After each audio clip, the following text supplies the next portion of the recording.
Baik, Assalamualaikum warahmatullahi wabarakatuh. Selamat siang pada Bapak Ibu sekalian, para tamu undangan di acara webinar series yang ketiga RSUD Johar Baru. Semoga dalam keadaan sehat.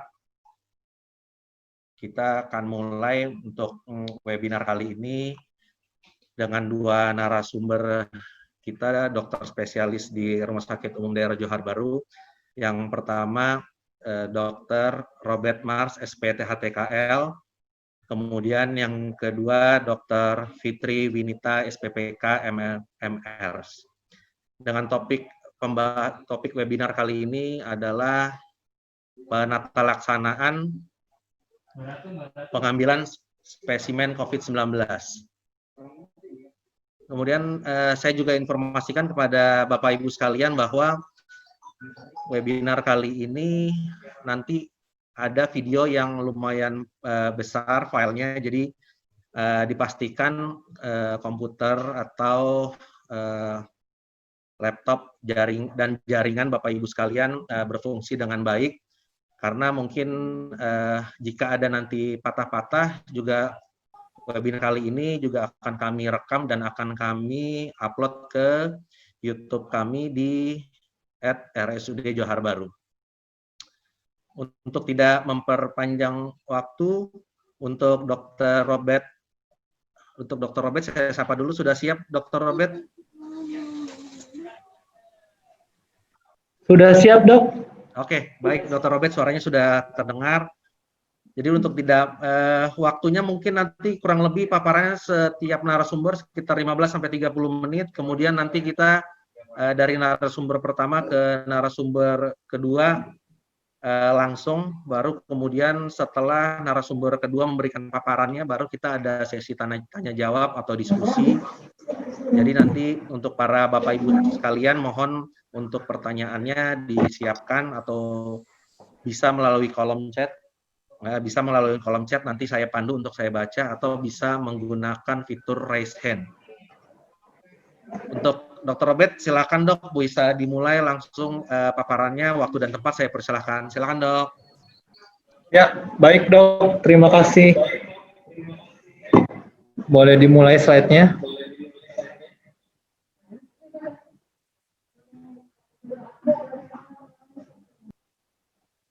Ya.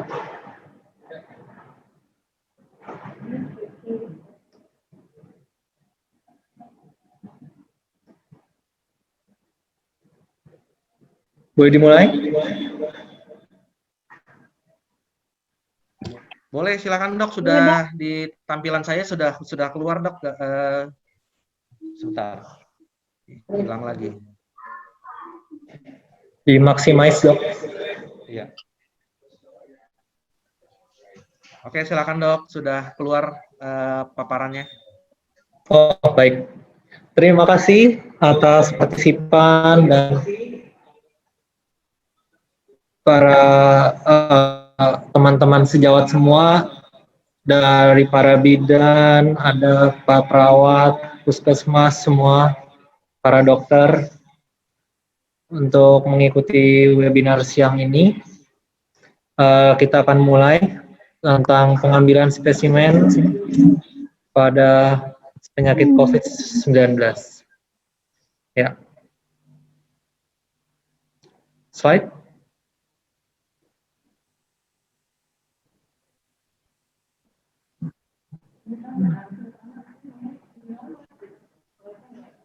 Ya, slide Dok, boleh Dok? Ini yang pertama, yang slide pertama ya, kita udah tahu yang seperti yang kita tahu ya Dok, para peserta semua, diagnosis COVID-19 itu dilakukan melalui swab pada saluran napas atas, yaitu swab tenggorok, baik dari nasofaring maupun orofaring, ya. Naso dan oro. Sedangkan pada saluran napas bawah itu bisa kita lakukan diagnostik dengan menggunakan sputum bilasan bronkus, bal atau aspirat dari endotracheal tube (ETT). Nah, swab yang kita gunakan dalam COVID-19 ini adalah swab virus, jadi viral. Kita menggunakan dacron steril dan rayon bukan kapas dengan media transport virus atau VTM, virus transport media. Dan prinsip yang utama dalam melakukan swab yaitu kita tidak boleh menginduksi sputum, menginduksi refleks batuk, karena itu bisa meningkatkan risiko transmisi aerosol kepada si pengambil bahan, ya. Dan pada kasus terkonfirmasi infeksi itu biasanya dilakukan swab ulang untuk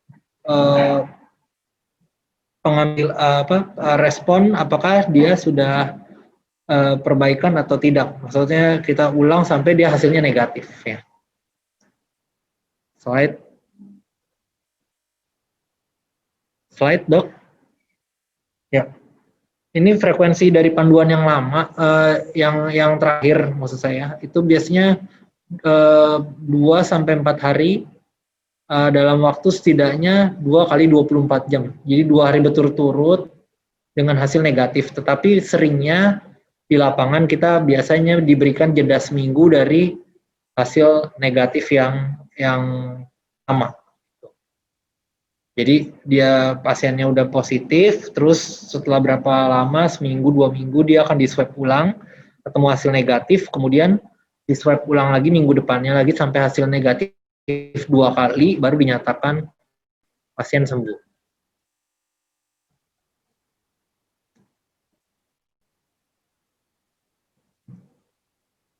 Ya, ini struktur penting yang harus kita ketahui pada saat melakukan pengambilan swab, meliputi ini adalah area orofaring, ya.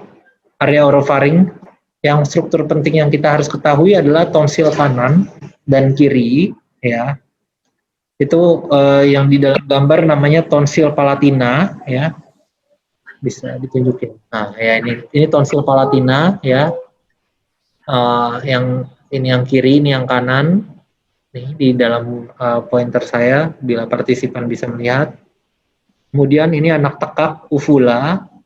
Nah, dan area yang kita targetkan untuk dalam pengambilan spesimen di area orofaring itu adalah di daerah faring posterior. Ini yang di belakang dari uvula dan tonsil. Jadi yang ini yang kita ambil.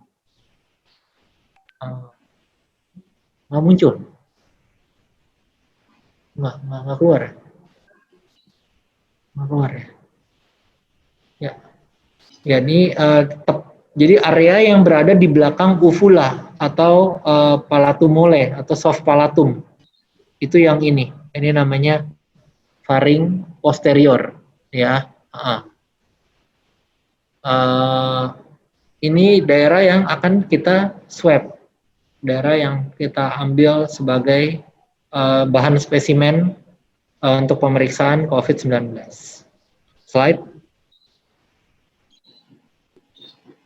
Ya, ini struktur orofaring dilihat dari potongan sagital maupun potongan dari depan, ya. Sebagai gambaran itu kita melakukan pengambilan spesimen itu biasanya harus menekan daerah lidah, karena lidah itu memiliki struktur variasi anatomi yang variasi. Ada yang istilahnya lidah yang tebal atau makroglosi, sehingga pada pengambilan sampel sebaiknya kita menyiapkan tang spatel atau spatel lidah untuk menekan area lidah yang tebal. Karena di sini kalau dilihat dari samping, kita lihat ini strukturnya dia akan menebal di area distal atau yang menuju ke arah hipofaring, ya, daerah bawah faring. Jadi sebaiknya area lidah bagian belakang ini kita tekan supaya visualisasi faring posterior itu menjadi terlihat. Slide. Ya. Ini pengambilan swab itu bisa dilakukan, yang utama memang dinding faring posterior, tetapi tonsil itu bisa menjadi alternatif juga diambil, tetapi yang wajib itu adalah dinding faring posterior. Ya. Ini areanya yang di gambar kita, area yang jadi gambaran pada saat kita pengambilan. Ya. Di swabnya dipegang dengan tangan dominan.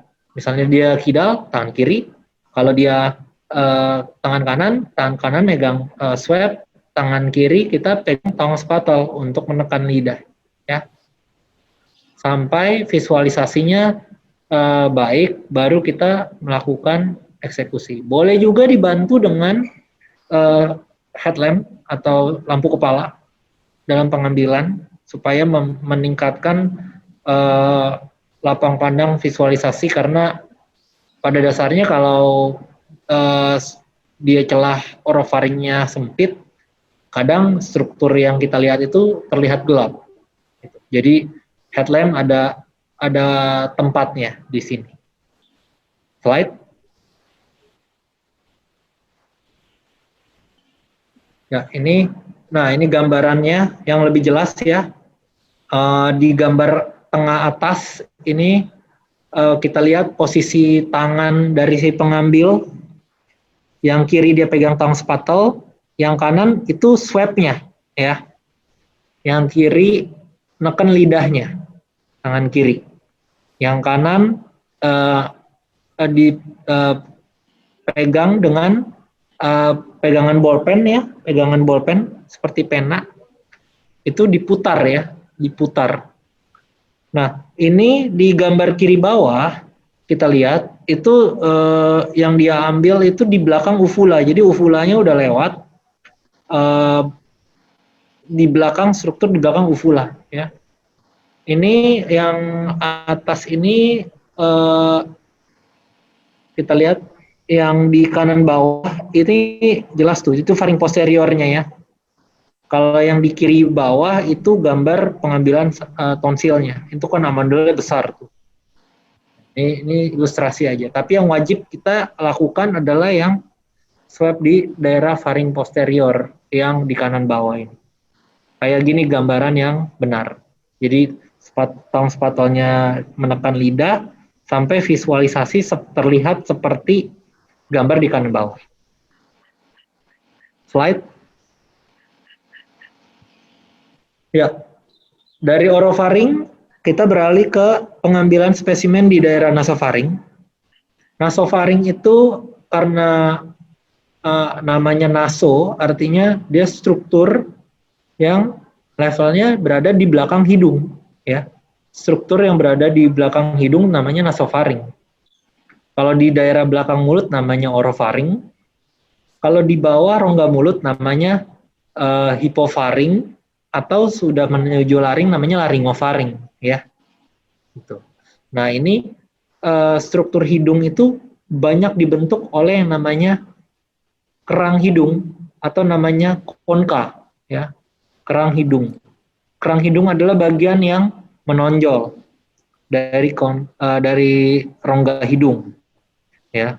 Nah, itu bisa kita lihat kalau dari gambar yang di kanan itu kita lihat strukturnya namanya nasal septum, ya. Itu namanya pembatas, dinding pembatas antara hidung kanan dan kiri, ya. Jadi dia membagi dua hidung antara kanan dan kiri, itu namanya nasal septum.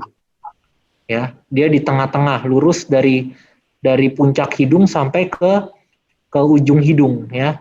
Ini namanya nasal septum atau septum hidung, sekat hidung, ya. Kemudian di sampingnya ini ada 3 struktur yang kita lihat ini menonjol nih, ada 3 buah kita lihat dari depan. Ini namanya konka, ya. Yang tengah ada konka bawah, ya. Inferior konka, dari ini kita lihat di paling bawah nih dia. Nah, itu inferior konka. Di atasnya namanya middle nasal konka atau konka media, konka tengah. Di atasnya lagi namanya konka superior, ya. Konka superior. Nah, justru yang kita lakukan selama pengambilan swab dari nasofaring itu kita menghindari namanya konka. Jadi kita melakukannya, menyisipkan swab kita di meatus. Daerah meatus itu celahnya. Celah bawah setiap konka. Celah di bawah setiap konka, ya. Nah, ini yang harus kita ingat ya.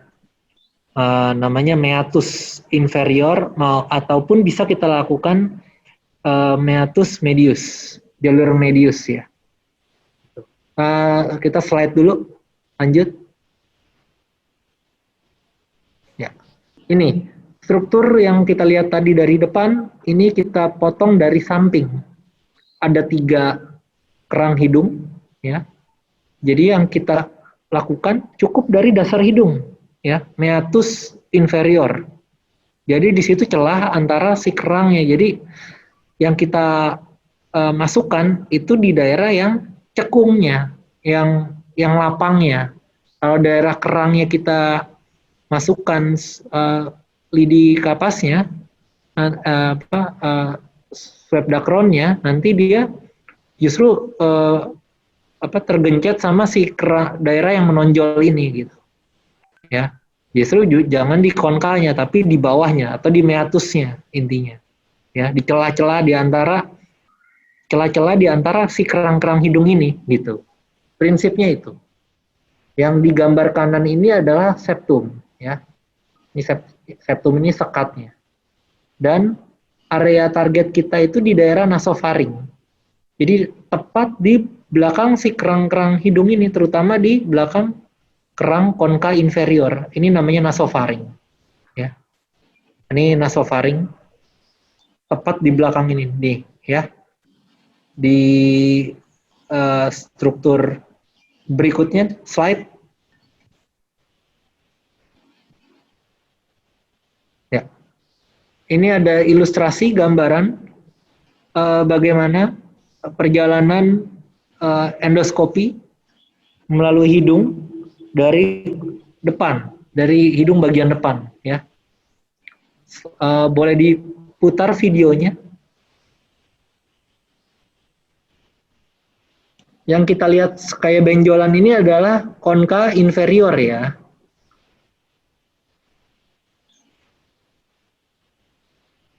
Nggak jalan dong. Iya. Boleh sambil diputar dok.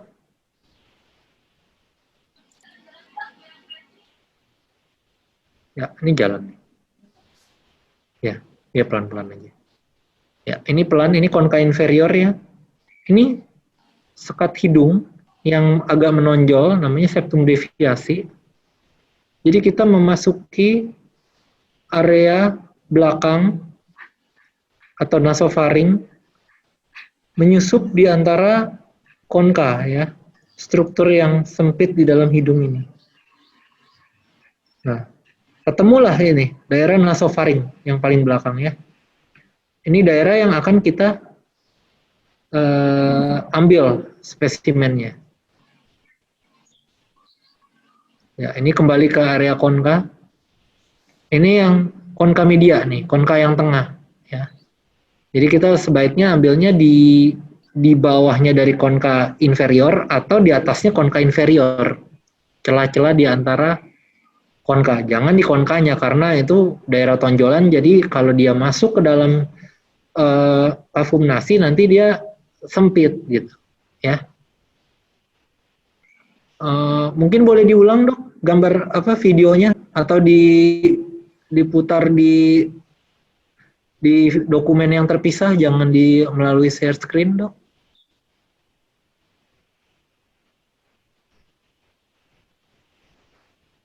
Ya, mungkin videonya penting buat gambaran para peserta supaya mengetahui anatomi hidung. Sebab anatomi hidung ini strukturnya sempit, jadi pemahaman teman-teman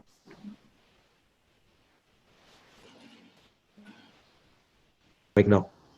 Ya, diulang saja. Kita ulang lagi ya, supaya lebih jelas.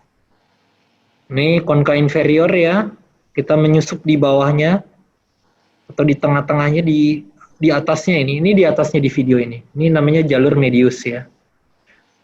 Ya. Ini jalur bawah ya. Ini meatus inferior ya. Ini yang saya bilang tadi. Ya, kita nyusur ke arah konka ya. Nah, terus lanjut. Nah, boleh di pause dok sekarang? Ya, ini dia. Ini namanya struktur nasofaring kita ingin ambil nanti. Ya, ini nasofaring. Di tengah-tengah ini yang struktur ini yang kita putar supaya terambil jaringannya. Ya, jelas? Slide. Lanjut dok.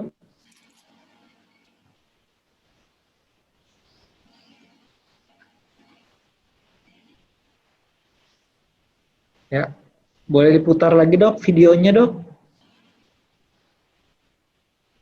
Nah ini pengambilan swab lidi ya, maksud saya swab dacron ini masuk ke dalam hidung. Ya, perlahan terus masuk, menyusur di bawah konka media ya. Terus masuk sampai ke area nasofaring. Ya, ini diputar kemudian. Videonya agak patah-patah, tapi nggak apa-apa. Ya, jadi putar.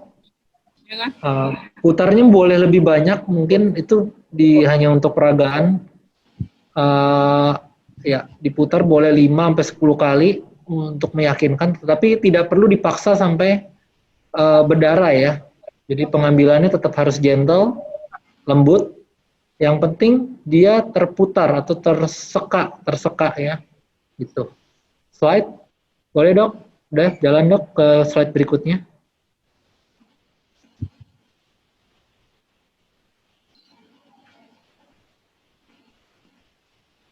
Ya.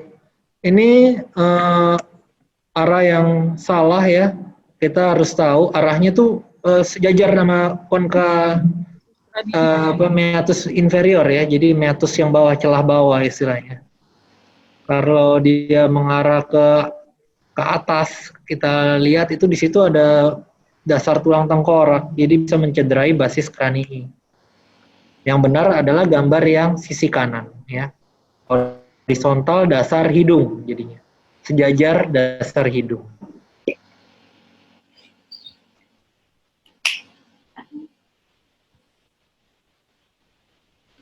Boleh dilanjutkan dok slide-nya dok? Ya, ini cara memegang swab yang benar juga ya, yaitu yang benar dengan seperti memegang pensil atau bolpen. Jadi tumpuannya ada di jari tengah, kemudian gerakan berputar itu dari jempol ya, bisa dilihat ilustrasinya. Jangan mengambil seperti yang digambar di kiri bawah ataupun yang di kanan bawah ya, itu salah ya. Jadi gerakan motorik halus kita akan lebih baik pada saat pengambilan kita seperti memegang pensil. Slide. Ini bisa dibaca sekitar 10 detik di dalam nasofaring, dikeluarkan ke hidung sampingnya. Jadi satu swab itu nasofaring itu dilakukan 2 kali pengambilan di hidung kiri maupun hidung kanan,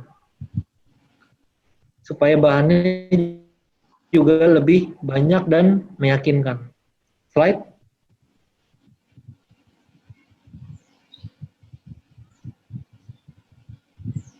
Slide. Ini sepertinya udah ini.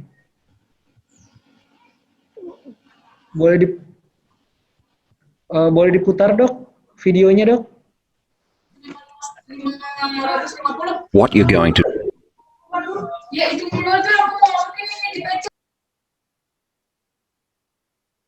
Oh ya, Ya, maksud saya peragaan Going to ini do. intinya kita mengambil To pengambilan ask the patient to video take off their mask, stand with their back against a wall, dari or if kanan. unable to stand, sit in a chair with their head supported either by the chair or against a wall. If the patient is from an aged care facility and is unable to sit or stand upright, ask them if they can sit up in bed with pillows propped behind them. You are going to stand to one side of them and you will place your non-dominant hand on their forehead and insert a swab into their nose, only 2 or 3 centimetres. Also, explain to the patient that this might be slightly uncomfortable and may cause their eyes to water. You'll then ask the patient to open their mouth so you may take a throat swab. This isn't too uncomfortable but may cause a gagging reflex. Ya, ini Once the swabs are taken, pengambilan, you'll then give the swab di patient some daerah tonsil tissues ya. and ask them to wash their hands and put on a new mask.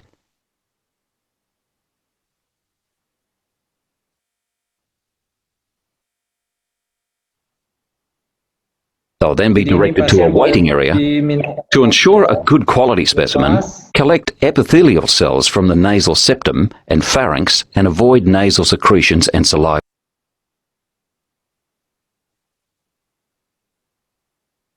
Ya. Boleh di pause dok? Boleh di pause dok? Di pause dok? Ya. Jadi ini contoh yang baik. Jadi kita mengambil spesimen itu selalu dari sebaiknya dari sisi kanan pasien ya.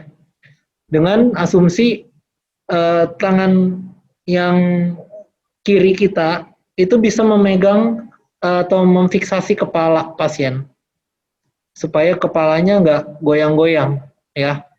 Kemudian tangan kanan kita menggunakan tangan dominan itu kita melakukan pengambilan swab gitu ya. Jadi baiknya di kanan pasien ya. Yang legi artis untuk pengambilan atau pemeriksaan di dunia kedokteran itu memang legi artisnya di sisi kanan pasien. Ya, itu aja dok. Slide dok.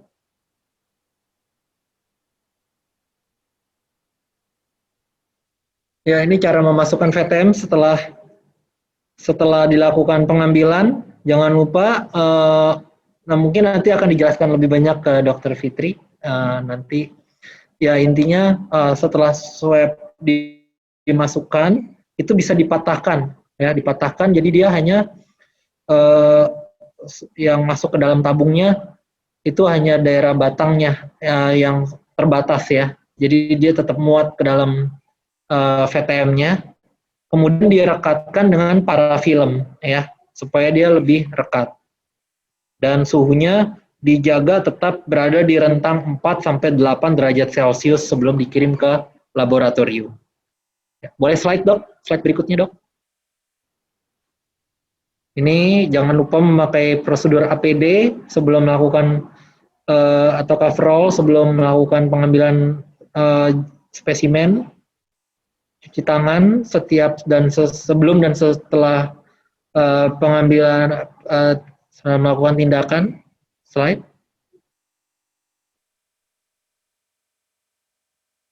Ya ini urutan pemakaian APD juga jangan sampai salah. Slide.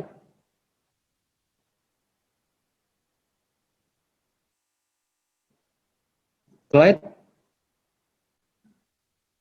Ini dan pemasangan dan pelepasannya juga harus berurutan ya, sesuai dengan guideline WHO. Slide. Juga sama. Slide.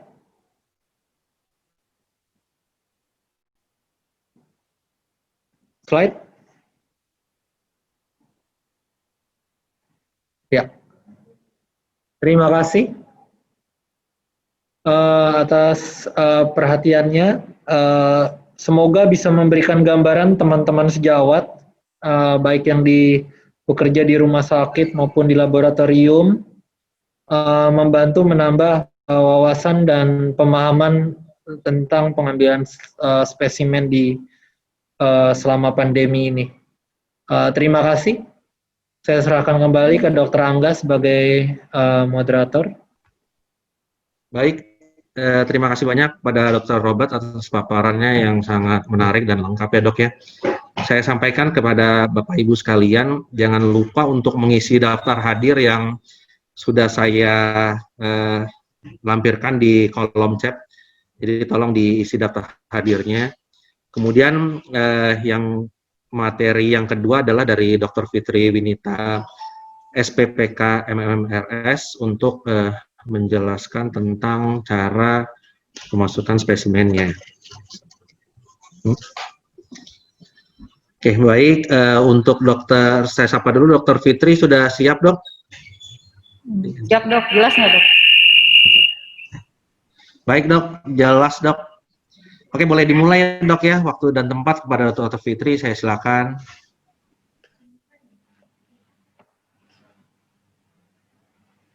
Slide-nya dok.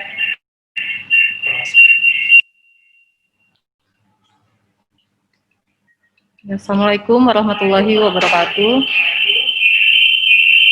Terima kasih pada kesempatan yang diberikan kepada saya. Terima kasih buat teman-teman sejawat, dokter, kayaknya banyak dari puskesmas, dari rumah sakit dan klinik ya.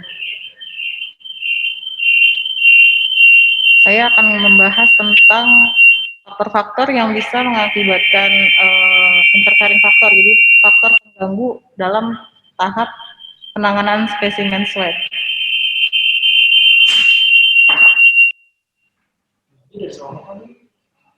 Slide dok.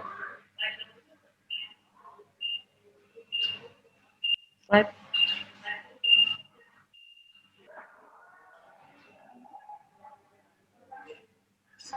Slide dok. Ya.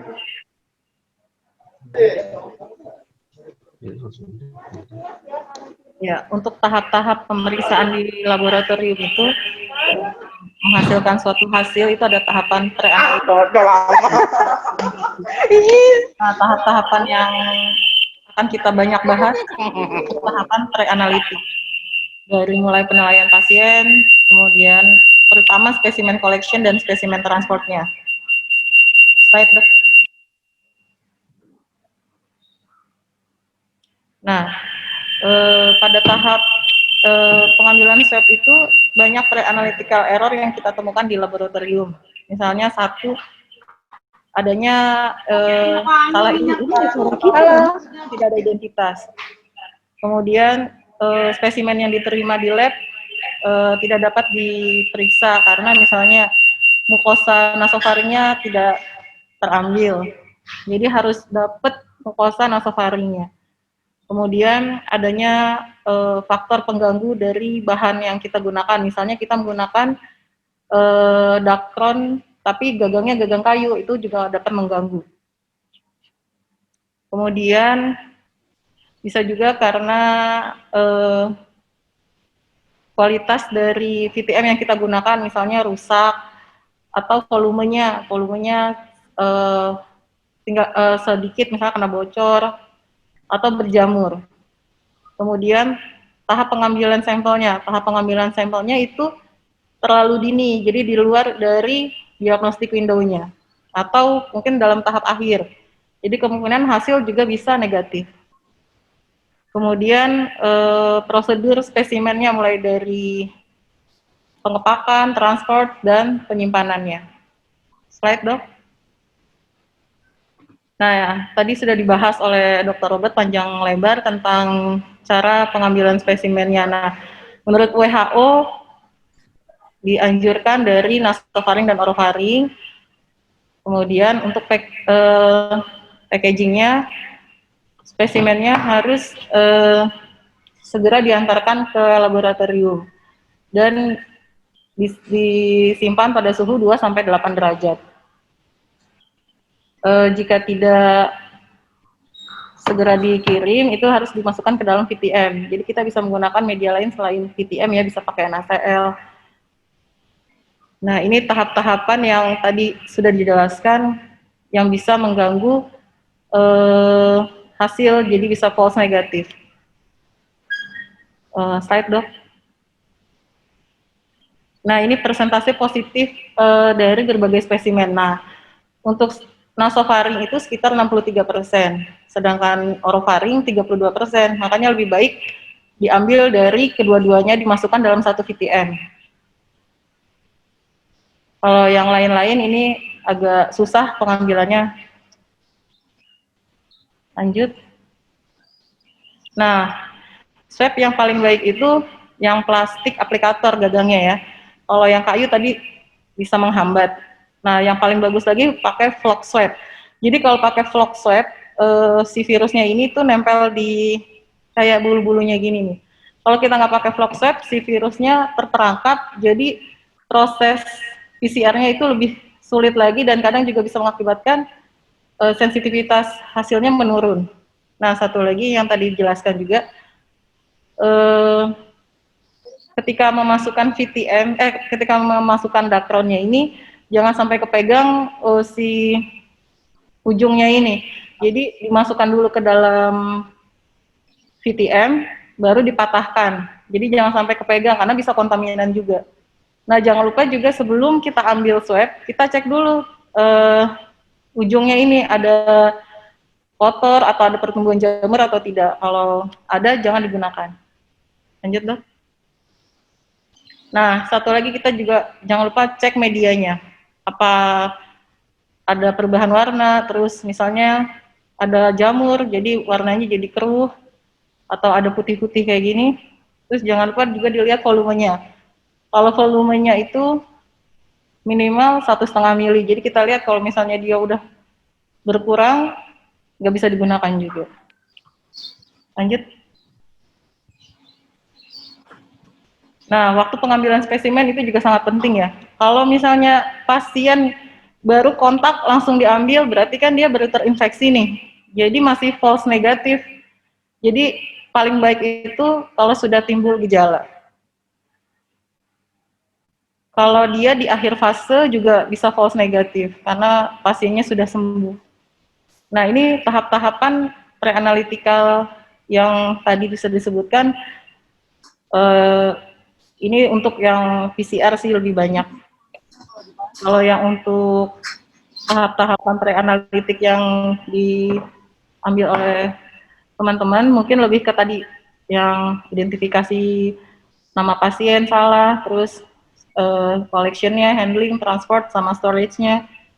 Kemudian yaitu tadi pengambilan waktunya harus pas, kalau nggak bisa false negatif. Makanya dianjurkan diambil dalam waktu 2 kali berturut-turut, jadi lebih dari 24 jam. Nah, ini yang sample contamination tadi yang saya bilang, kalau kita pegang ujungnya bisa juga contamination. Lanjut, Dok.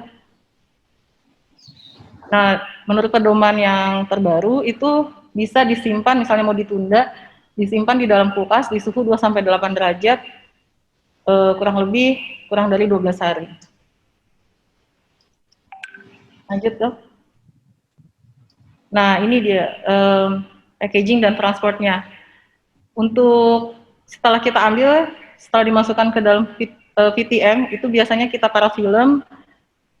Ini tahapan yang pertamanya. Baru kita masukkan ada ke dalam tempatnya lagi, misalnya pakai box, tempat kayak pot urin gitu. Kemudian kita tutup lagi, baru kita plastikin, baru kita masukkan. Dan itu nggak boleh kebolak-balik. Kemudian jangan lupa dipastikan lagi identitas pasien, nama, tanggal lahir. Kemudian jangan lupa boxnya juga luarnya kita desinfeksi dengan alkohol 70%. Lanjut, Dok. Nah, ini triple layer packaging, jadi suhu pengirimannya kurang lebih plus minus 4 derajat. Tadi seperti sudah dijelaskan. Lanjut, Dok, ini gambarannya. Lanjut. Semua, Dok. Nah, ini kita parafilm dulu VTM-nya. Lanjut. Kemudian kita masukkan ini tempat pot urin. Biasanya kita buat urin centrifuge, bisa juga, atau pot urin juga bisa. Lanjut, Dok. Nah, kemudian baru kita masukin plastik, biar tidak tumpah, atau kotor, kontaminasi juga. Lanjut. Nah, baru kita masukkan ke dalam full box. Posisinya harus berdiri, jadi bisa ditambahin kertas koran atau ini pasti teman-teman sekarang udah pada paham semua. Baru dikirim ke lab rujukan. Lanjut, Dok. Terima kasih. Mungkin kita lebih banyak diskusi ya, Dok. Oke, baik. Terima kasih Dokter Fitri atas paparannya. Baik, sebelum saya buka untuk sesi tanya jawab atau diskusi, jangan lupa pada Bapak Ibu sekalian untuk mengisi absensi daftar hadir yang sudah saya lampirkan di kolom chat. Kemudian ini kita diskusi, saya buka untuk 3 penanya dulu. Boleh boleh menggunakan kolom chat, nanti akan saya bacakan, atau boleh menggunakan fitur raise hand, nanti juga akan saya unmute atau unmute sendiri juga bisa untuk langsung berbicara kepada 2 narasumber. Jadi jangan lupa untuk menyebutkan nama dan instansinya dari mana. Oke. Baik, sambil saya tunggu, saya lihat di kolom chat sudah ada yang mau bertanya. Dari PKC Cakung, Dr. Ria. Ini sepertinya ditanyakan kepada Dr. Robert ya. Izin bertanya, Dok, bagaimana pengambilan swab untuk anak di bawah 1 tahun atau yang masih belum kooperatif? Apakah ada aturan khusus? Terima kasih. Kayaknya lebih baik biar tidak tertimpa-timpa, kita satu pertanyaan langsung langsung dijawab aja, Dok ya. Boleh, Dok. Baik, silakan Dr. Robert untuk penjelasannya, Dok. Ya, mau usia berapapun, aturan pakemnya tetap sama ya, Dok. Dokter Lina ya, Dokter Lina tadi. Dokter Ria, maaf. Ya, prinsipnya masih tetap sama. Kita harus tetap mengambil spesimen di nasofaring dan orofaring.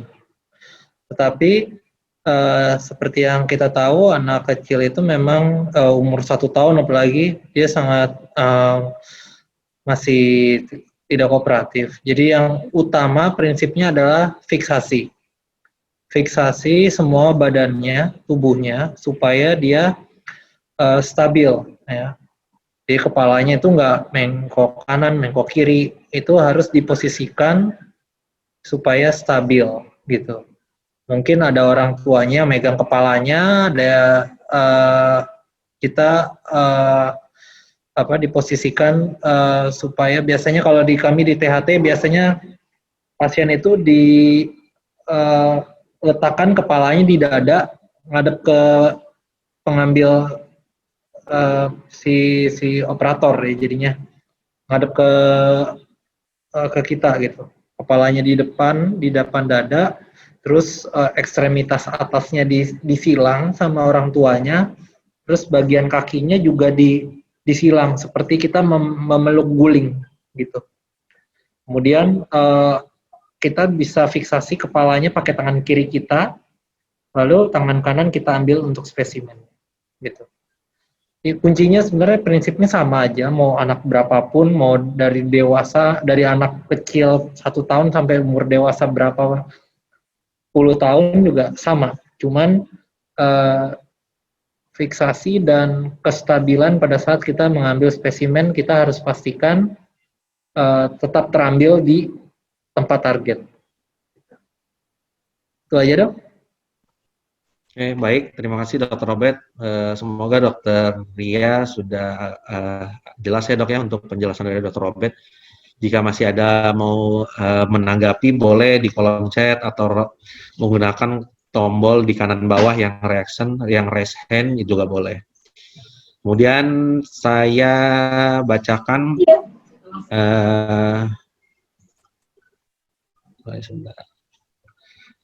pertanyaan yang kedua dari Dr. Berliana di PKC Johar Baru.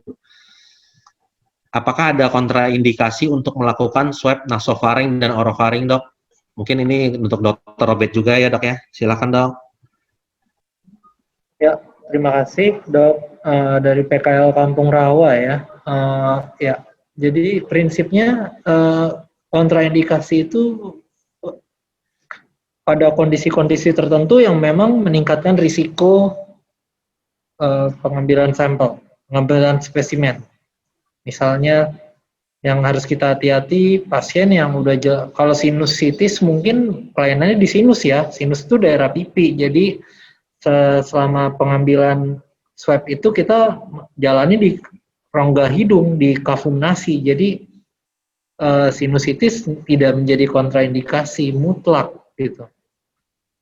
Yang utama justru yang harus kita hati-hati kayak macam tumor ya, tumor di daerah nasofaring tempat target kita, atau tumor di daerah orofaring atau tonsil ya kan. Nah, kalau kita ambil jadi perdarahan atau ya perdarahan kemudian aspirasi gitu, itu yang harus kita hati-hati.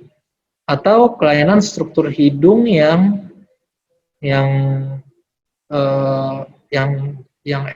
ekstrim, misalnya septum deviasi atau bengkok.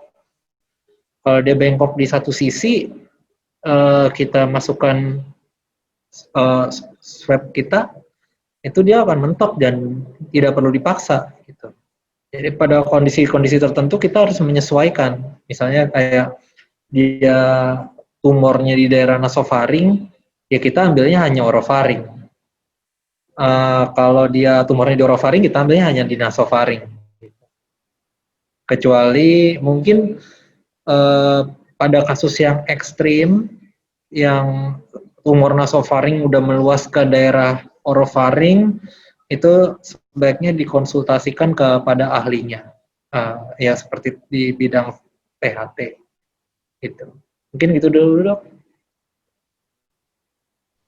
Baik, terima kasih Dr. Robert. Semoga Dr. Berliana dan yang Puskesmas Kampung Rawa sudah cukup jawaban dari Dr. Robert.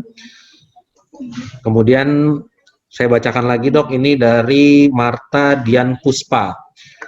Pertanyaannya, izin bertanya, Dok, jika pada saat pengambilan sampel di hidung terjadi adanya pendarahan, apakah swab diulang dengan dakron baru atau tetap dengan swab pertama dimasukkan ke dalam VTM? Mungkin ini dari Dr. Robert dan Dr. Fitri bisa menanggapi. Silakan, Dok.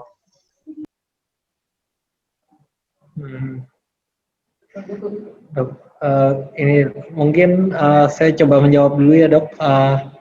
Kalau tergantung pengambilan sampelnya, kalau di hidungnya dia udah dapat nasofaring, selama dia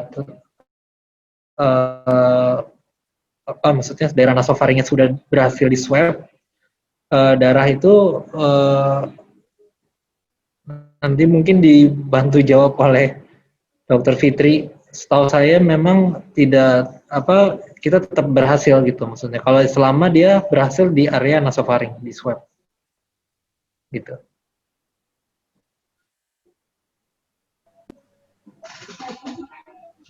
Mungkin Dr. Fitri bisa nambahin? Ya, boleh, silakan Dr. Fitri, Dok, untuk menanggapinya, Dok. Lihat tergantung darah yang ambil banyak atau tidak, karena itu salah satu faktor yang bisa mempengaruhi pada pemeriksaan PCR kalau banyak hemoglobinnya. Kalau saran saya sih sebaiknya kalau banyak diulang, tapi kalau sedikit nggak masalah sih. Begitu, Dok. Oke. Sepanjang tubuh kita. Tipsnya mungkin semua risiko refleks vagal yang lewat di dalam berapa senti ya, 1 senti, 2 senti kedalaman, tetapi cukup Anda sudah merasakan feel tertabrak, itu jangan langsung dipaksa lebih dalam. Jadi langsung diputar, putarnya juga putar halus, karena pasien itu sudah sangat tidak nyaman. Jadi cukup disentuh aja tuh udah nggak nyaman banget di hidung. Pada kadang pasien tuh udah nangis ya, keluar darah, nangis air gitu. Jadi nggak perlu dalam-dalam, jadi supaya nggak terlalu memicu refleks vagal. Mungkin gitu aja, Dok. Kalau udah refleks vagal, memang kita harus siap sedia emergensi ya, karena itu kan bradikardi maupun tensinya turun. Ya. kits emergency harus siap gitu. Itu aja, Dok.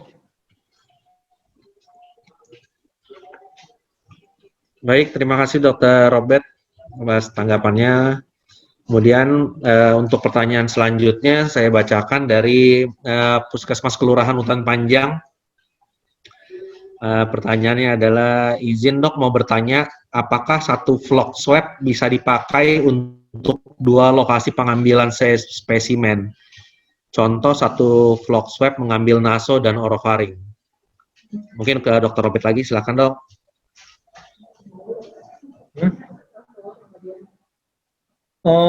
Sebaiknya yang tadi udah dijelasin ya, yang lagi artis tuh memang swab nasofaring hanya untuk nasofaring, yang swab orofaring didesain memang untuk orofaring dong, gitu. Karena dari desainnya tadi udah dijelasin di slide Dr. Fitri kalau nggak salah. Jadi memang yang lagi artis seperti itu. Itu Dok. Ya, oke, baik, terima kasih Dokter Robert. Kemudian saya bacakan lagi pertanyaan berikutnya dari Laureta. Ini bertanyanya kepada Dr. Fitri. Izin bertanya, Dr. Fitri, terkait kemungkinan false negatif yang dikatakan tadi untuk pasien yang menjalani swab PCR untuk screening pasca dari luar kota untuk keperluan kerja. Pada hari keberapa baiknya kita sarankan untuk lakukan swab ini? Apakah langsung di hari kedatangan atau sebaiknya ditunda setelah beberapa hari? Terima kasih. Silakan Dr. Fitri. Ya, baik. Kalau begini lihat kondisinya lagi Dok, apakah ada keluhan? Tadi saya bilang tadi ada gejala nggak? Kalau pasiennya ada gejala, itu ketika hari ke-0 timbul gejala pun sudah bisa positif. Jadi kalau saja kan dia tertular dari sebelum pas sampai atau misalnya di pesawat atau di bus gitu. Jadi kalau dia false negatif lebih baik kita ulang 2-5 hari kemudian, atau bila ada gejala atau perburukan itu bisa langsung di swab lagi. Ya, terima kasih. Baik, terima kasih Dr. Fitri atas tanggapannya.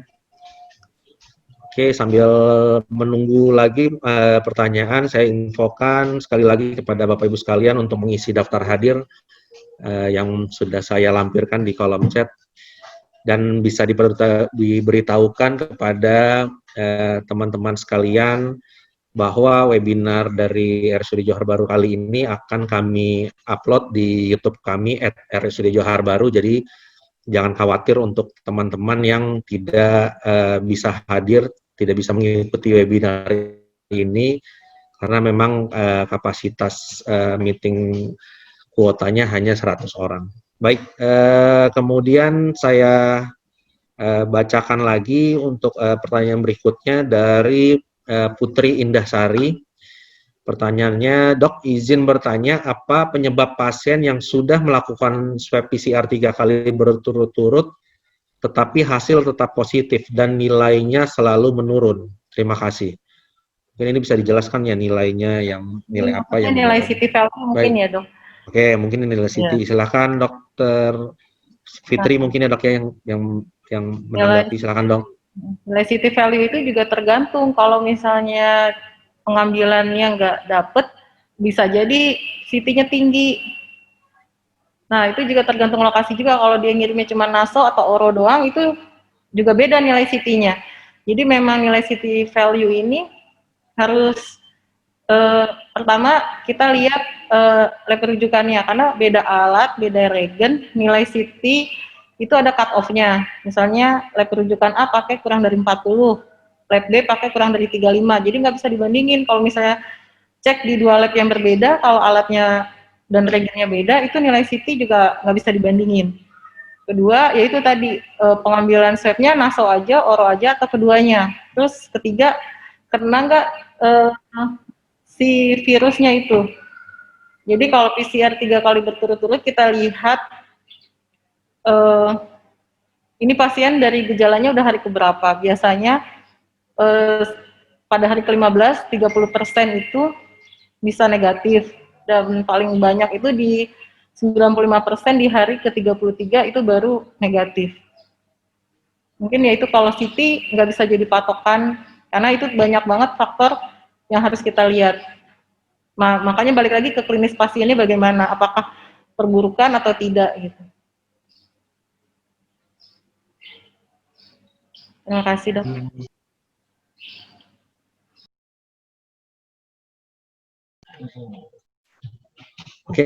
Oke, baik. Terima kasih Dr. Fitri atas tanggapannya, Dok. Terus kemudian, oke, ini saya bacakan lagi dari yang pertanyaan tadi dari Marta Dian Puspa. Dok, izin menanggapi, tadi dikatakan hemoglobin yang banyak mempengaruhi pemeriksaan PCR.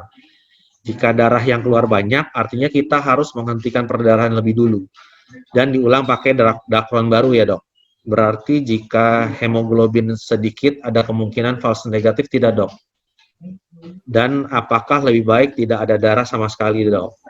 Jika tidak memungkinkan dan tetap ada darah, akankah timbul false negatif? Terima kasih. Mungkin ini ada 3 pertanyaan ya. Mungkin ini bisa ke Dr. Robert dulu, Dok, yang menanggapi. Silakan, Dok. Atau Dr. Fitri dulu, atau terserah, Dok, silakan. Ya, Dok. Intinya memang ini prinsipnya adalah swab ya. Swab itu artinya kan menyeka jaringan. Dia mau ada darah, mau enggak, yang penting daerah jaringan itu udah terseka, itu artinya spesimen sudah terambil. Cuman tadi yang udah disinggung Dr. Fitri, apakah itu bisa memengaruhi hasil? Nah, itu sebaiknya memang kita menyeka, jadi sehalus mungkin, tidak perlu sampai nasofaring itu tertembus ya istilahnya, jadi cedera. Ya, jadi itu ada seni bagaimana kita mengambil spesimen. Jadi kalau kita udah dapat feel itu udah mentok, ya jangan dipaksa. Itu udah mentok itu artinya dia udah di daerah nasofaring. Kita cukup swab saja, diputar selama 10 detik gitu. Ya, itu prinsipnya. Kalau bisa dibilang kalau bisa nggak ada darah ya diusahakan, tetapi kan nggak semua kasus juga ada tingkat kesulitan masing-masing. Gitu.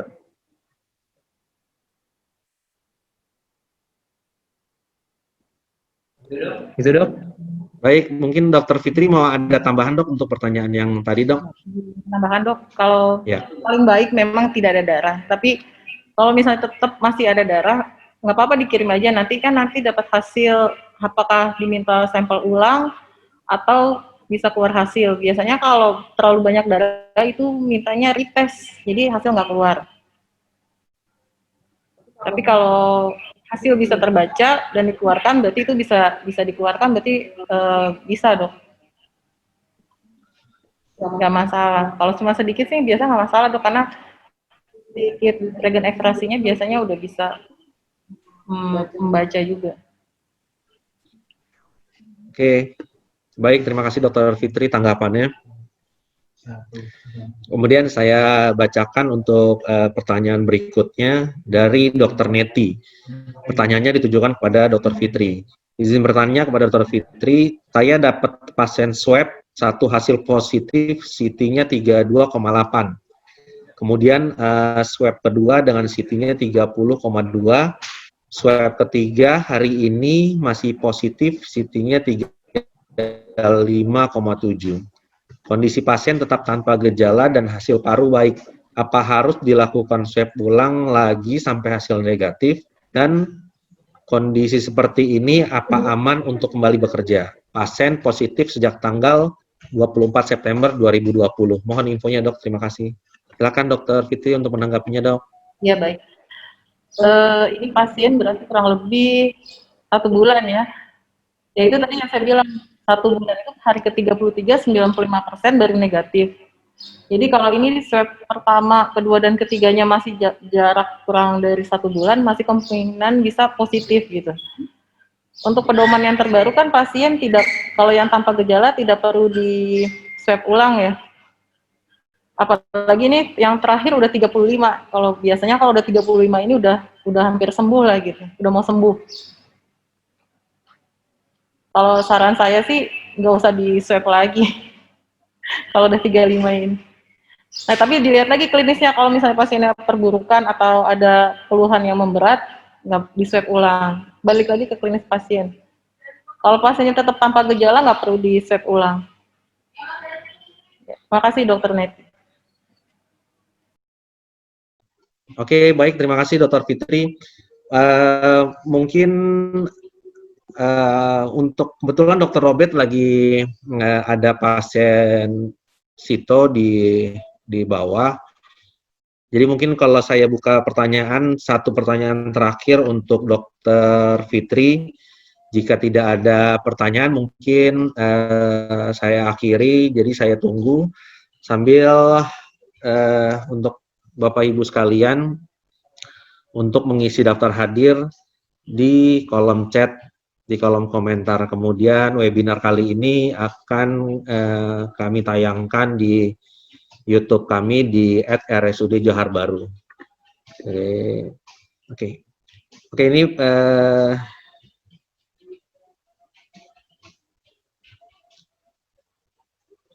ada pertanyaan satu, mungkin ini kepada Dr. Robert ya, atau Dr. Fitri bisa menanggapi Dok dari Suminarni dari PKM Cakung. Mohon izin bertanya Dok, tadi di paparan ada pengambilan sampel melalui sputum. Bagaimana proses pengambilan sputumnya Dok? Apakah dengan VTM atau bagaimana? Terima kasih. Terima kasih. Kalau untuk sputum, pokoknya jangan diinduksi. Jadi berdahak kayak kita ngambil BTA aja. Dan itu nggak usah pakai VTM. Langsung dikirim ke lab rujukan. Ya, terima kasih. Oke, baik. Mungkin dari PKM Cakung menjadi pertanyaan terakhir untuk kita. Sebelum acara saya tutup, nanti jangan lupa kita ada foto bersama, jadi tolong dinyalakan semua videonya. Saya mengucapkan terima kasih kepada dua narasumber kami, untuk Dr. Robert Mars, SPT HTKL, atas paparannya yang sangat menarik, dan kemudian kepada narasumber kami yang kedua, Dr. Fitri Winita, SPPK MMR. Terima kasih banyak Dok atas paparannya, menambah ilmu untuk kita semua.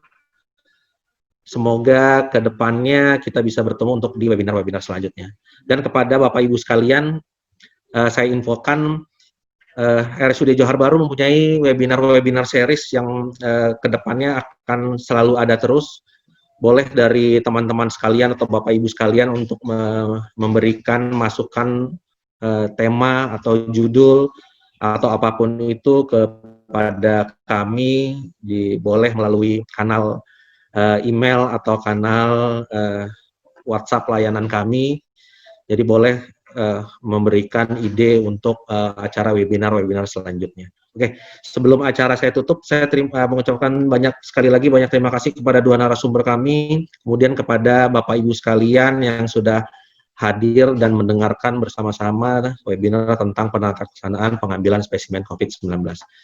Baik, sebelum acara kami tutup, tolong dinyalakan dulu videonya. Kita foto bersama dulu. Nanti akan saya pandu foto bersamanya. Oke, dari host ya mungkin ya. Oke, ini ada 4 halaman, jadi mungkin sekitar kita bisa senyum sekitar 1-2 menit dulu teman-teman sekalian, Bapak Ibu sekalian. Ada 4 halaman. Oke, saya pandu ya, ini untuk halaman pertama dulu. 1, 2, 3. Oke, sebentar.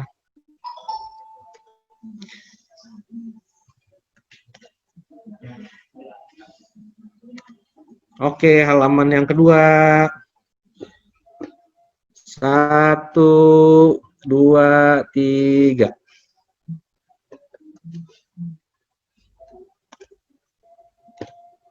Oke, halaman yang ketiga. 1, 2, 3. Oke, halaman terakhir. 1, 2, 3. Baik, terima kasih untuk Bapak Ibu sekalian yang telah hadir. Saya mengucapkan banyak-banyak terima kasih. Sampai berjumpa lagi untuk di webinar series dari RSUD Johar Baru selanjutnya. Terima kasih. Assalamualaikum warahmatullahi wabarakatuh. Waalaikumsalam. Oke,